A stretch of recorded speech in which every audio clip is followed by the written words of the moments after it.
आदरणीय सभापति जी, जब G20 समिट हुई, उसी भावना को आगे बढ़ाते हुए, क्योंकि संविधान की भावना को लेकर के हम सब जीने वाले लोग हैं, हमने G20 की अध्यक्षता के दरमियान विश्व के सामने विमेन लेड डेवलपमेंट का विचार रखा और विश्व के अंदर विमेन डेवलपमेंट से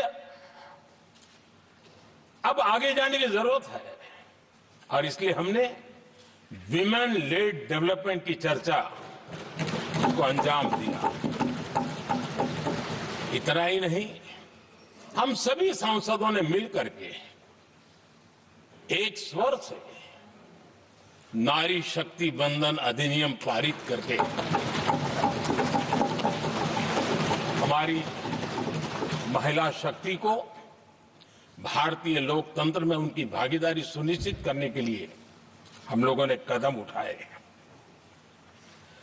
आदरणीय सभापति जी, आज हम देख रहे हैं हर बड़ी योजना के सेंटर में महिलाएं होती है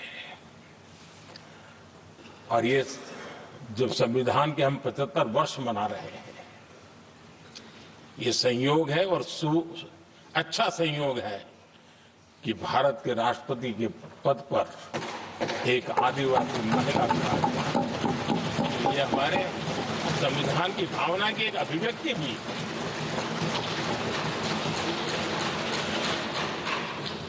आदरणीय सभापति जी, इस सदन में भी लगातार हमारे महिला सांसदों की संख्या बढ़ रही है, उनका योगदान भी बढ़ रहा है।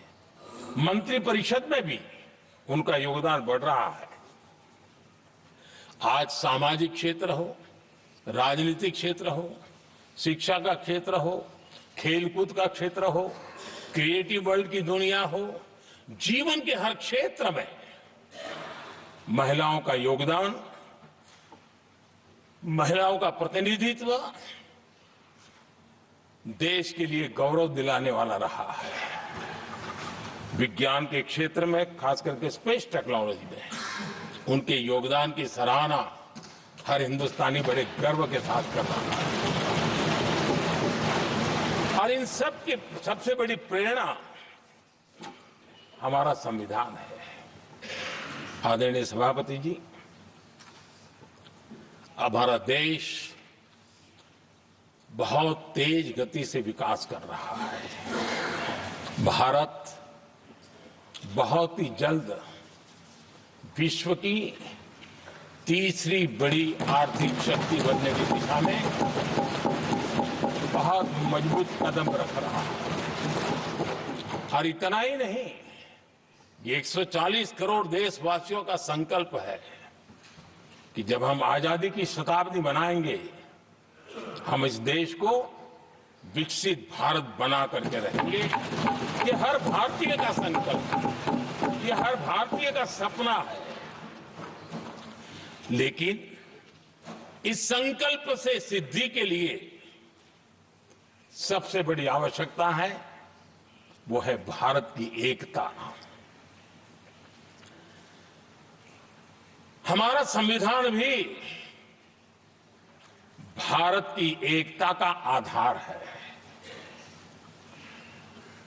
हमारे संविधान के निर्माण काल में इस देश के बड़े बड़े दिग्गज थे, स्वतंत्रता सेनानी थे, साहित्यकार थे, विवेचक थे, सामाजिक कार्यकर्ता थे, शिक्षाविद थे,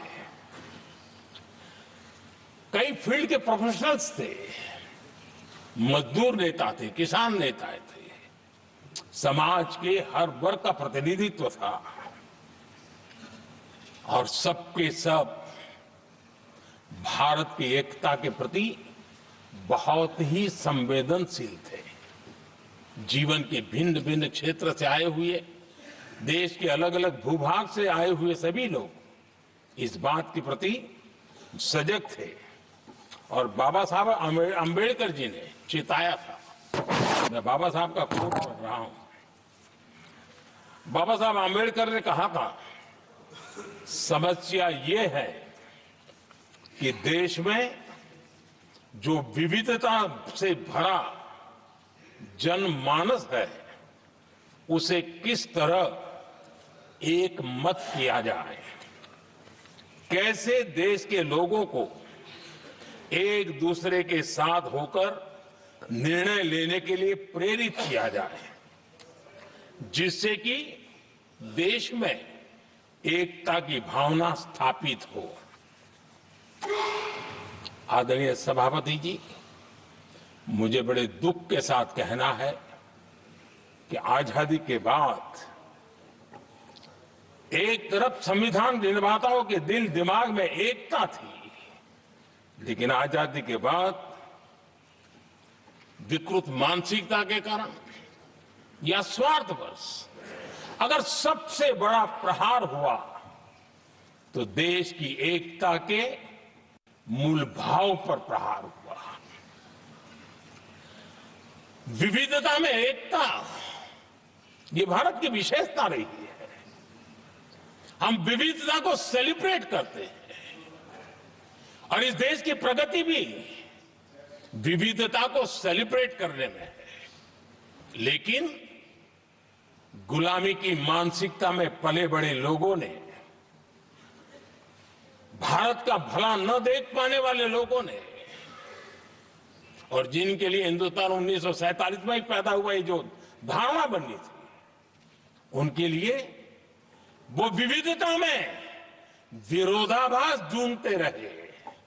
इतना ही नहीं, विविधता के इस अमूल्य खजाना है हमारा, उसको सेलिब्रेट करने के बजाय उस विविधता में ऐसे जहरीले बीज बोने के प्रयास करते रहे ताकि देश की एकता को चोट पहुंचे। आदरणीय सभापति जी, हमें विविधता का उत्सव हमारे जीवन का अंग बनाना होगा और वही बाबा साहब आंबेडकर को सच्ची श्रद्धांजलि होगी। आदरणीय सभापति जी, मैं संविधान के प्रकाश में ही मेरी बातों को रखना चाहता हूं और इसलिए अगर आप हमारी नीतियों को देखेंगे, पिछले 10 साल देश की जनता ने हमें जो सेवा करने का मौका दिया है, हमारी निर्णयों की प्रक्रिया को देखेंगे तो भारत की एकता को मजबूती के देने का निरंतर हम प्रयास करते रहे हैं। आर्टिकल 370 देश की एकता में रुकावट बना पड़ा था, दीवार बना पड़ा था। देश की एकता हमारी प्राथमिकता थी, जो कि हमारी संविधान की भावना थी, और इसलिए धारा 370 को हमने जमीन पर उतार दिया, क्योंकि देश की एकता हमारी प्राथमिकता है। आदरणीय सभापति जी, इस इतने बड़े विशाल देश में अगर आर्थिक रूप से हमें आगे बढ़ना है, हमारी व्यवस्थाओं को और विश्व को भी निवेश के लिए आना है, तो भारत में अनुकूल व्यवस्थाएं चाहिए। और उसी में से हमारे देश में एक लंबे अरसे तक जीएसटी को लेकर के चर्चा चलती रही। मैं समझता हूं इकोनॉमिक यूनिटी के लिए जीएसटी ने बहुत बड़ी भूमिका अदा की है। उस समय पहले की सरकार का भी कुछ योगदान है। वर्तमान समय में हमको इसको आगे बढ़ाने का अवसर मिला और हमने इसको किया, और वो भी वन नेशन वन टैक्स उस भूमिका को आगे बढ़ा रहा है। आदरणीय सभापति जी, हमारे देश में राशन कार्ड